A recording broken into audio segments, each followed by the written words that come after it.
మరి కాసేపట్లోనే రెండో రోజు తెలంగాణ అసెంబ్లీ సమావేశాలు స్టార్ట్ కానున్నాయి.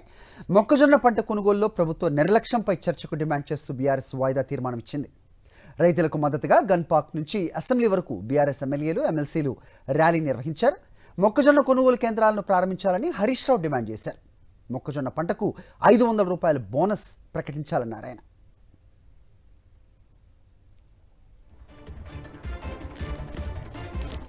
రాష్ట్రంలో 8 లక్షల ఎకరాల్లో మొక్కజొన్న పంట పండడం జరిగింది.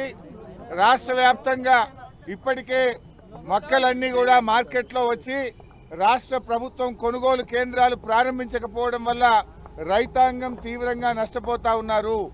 ఇవాళ మొక్కజొన్న మద్దతు ధర 2400 రూపాయలుంటే ప్రభుత్వ కొనుగోలు కేంద్రాలు ప్రారంభం కాక రైతులు 1600, 1700 రూపాయలకే మొక్కజొన్న అమ్ముకొని తీవ్రంగా నష్టపోతున్నటువంటి పరిస్థితి ఉంది. మరొక వైపు అకాల వర్షాల వల్ల మార్కెట్ యార్డ్లలో కల్లాల్లో మొక్కజొన్న తడిచిపోయి రైతులు బాగా నష్టపోతా ఉన్నారు. ఈ ప్రభుత్వం మొక్కజొన్న రైతుల పట్ల తీవ్రమైన నిర్లక్ష్యం చూపుతా ఉంది.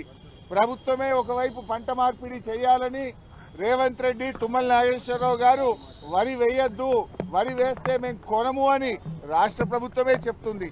ప్రభుత్వాన్ని నమ్మి 8 లక్షల ఎకరాల్లో మొక్కజొన్న పండిస్తే ఈ ప్రభుత్వం కొనుగోలు కేంద్రాలు ప్రారంభించక రైతులను నట్టేట ముంచుతా ఉన్నారు. నేను అడుగుతా ఉన్నా, ఇప్పటికే 15 రోజులైంది మొక్కజొన్న వచ్చి, ఎందుకు కొనుగోలు కేంద్రాలు స్టార్ట్ చేయట్లేదు? అంటే పంటంతా దళారుల పాలైన తర్వాత దళారుల దగ్గర మొక్కజొన్న కొట్టరా? మీరు రైతుకు మేలు చేస్తారా, దళారులకు మేలు చేస్తారా? ఇప్పటికే దాదాపు 25% పంట దళారుల చేతుల్లోకి పోయింది. నిన్న మొన్న ఈ రోజు ఉదయం కూడా వడగళ్ల వానబడి రాష్ట్ర వ్యాప్తంగా ఇలా పెద్ద ఎత్తున మొక్కజొన్న, మామిడి, ఇతర పంటలన్నీ కూడా దెబ్బతిన్నాయి. మీరు పంటల బీమాని అసెంబ్లీలో ఊదరగొట్టి బడ్జెట్ స్పీచ్లో చెప్పి ఇప్పటి వరకు పంటల బీమాను మీరు అమలు చేయలేదు. పంటల బీమా అమలు చేయరు, రైతుకు ఇన్పుట్ సబ్సిడీ కూడా ఇవ్వడం లేదు. దయచేసి మేము ప్రభుత్వాన్ని కోరుతా ఉన్నాం, రాష్ట్ర వ్యాప్తంగా గత 2-3 రోజుల్లో వడగళ్ల వాన వల్ల రైతులు బాగా నష్టపోయారు. వెంటనే వ్యవసాయ శాఖ అధికారులకు ఆదేశాలు ఇచ్చి ఎన్యూమరేషన్ చేసి ఇన్పుట్ సబ్సిడీ ఇచ్చి రైతాంగాన్ని ఆదుకోవాలని కూడా కోరుతా ఉన్నాం. ఈరోజు గత 2 సంవత్సరాలుగా రైతాంగానికి ఇన్పుట్ సబ్సిడీ డబ్బు రావడం లేదు.